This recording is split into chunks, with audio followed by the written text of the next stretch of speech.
नमस्कार मित्रों, आज हम श्रावण मास की गणेश चतुर्थी व्रत की कथा आपको सुना रहे हैं। ऋषि ने स्वामी कार्तिकेय जी से पूछा कि समस्त दुखों से छुड़ाने वाला, सुख संपत्ति और सौभाग्य बढ़ाने वाला कौन सा व्रत है।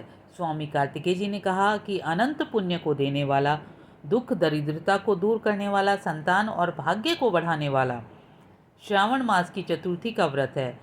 पहले समय में युधिष्ठिर के पूछने पर श्री कृष्ण जी ने जिस व्रत को करने के लिए कहा था, आज उसका वर्णन मैं कहता हूँ, ध्यान से सुनिए।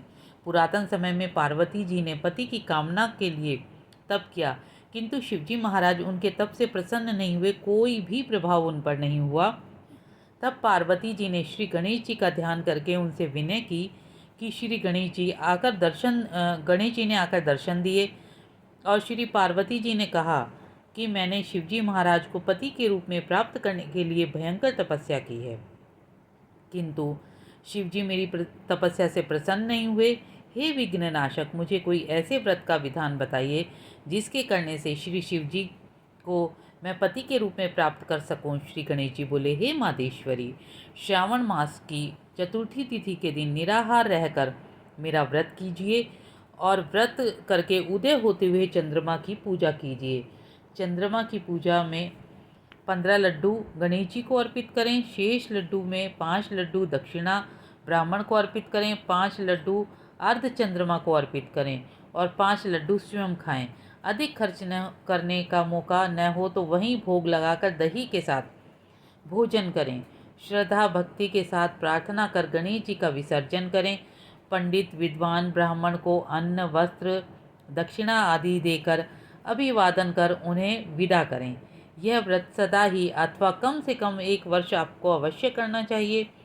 1 वर्ष पूरा होने के बाद श्रावण कृष्ण चतुर्थी को व्रत का उद्यापन करें, जिसमें 108 लड्डू रखें। कदली दल आदि के द्वारा सुंदर युक्त मंडप का निर्माण करें। पुरोहित ब्राह्मण की पत्नी को बुलाकर तथा यथाशक्ति दान दक्षिणा दें। इस प्रकार लोमेश ऋषि ने विद्वानों को संबोधित कर कहा कि यदि आषाढ़ मास की चौथ को लंबोदर संकटहर्ता श्री गणेश जी का विधि पूर्वक पूजन और व्रत करें तो उसके निश्चय पूर्वक संतान होगी। लोमेश ऋषि के वचन सुनकर राजा ने विद्वानों और प्रजाजनों का यथोचित सत्कार कर विनीत भाव से विदा दी। राजा ने बड़े भक्ति भाव से चौथ का व्रत करना आरंभ कर दिया। कुछ दिनों बाद पृथक पृथक वस्त्र, अन्न, पात्र आदि दक्षिणा के रूप में साथ दी। पार्वती जी ने गणेश जी के द्वारा बताए गए व्रत का विधि विधान के साथ बड़ी श्रद्धा भाव के साथ वर्ष भर तक व्रत किया। इससे उन्हें पति के रूप में श्री शंकर भगवान प्राप्त हुए। हे राजन, यह व्रत संकट हरता है। इस व्रत को श्री युधिष्ठिर जी ने श्री कृष्ण जी के कहने से किया था, जिससे उन्हें अखंड चक्रवर्ती राज्य प्राप्त हुआ था। यह धर्म, अर्थ, काम, मोक्ष को देने वाला व्रत है। जो इस व्रत को करता है, उसकी कथा को सुनता है, सुनाता है, उसकी समस्त मनोकामनाएं पूर्ण होकर वह अत्यंत सुख को भोगता है। बोलो श्री गणेश जी महाराज की जय।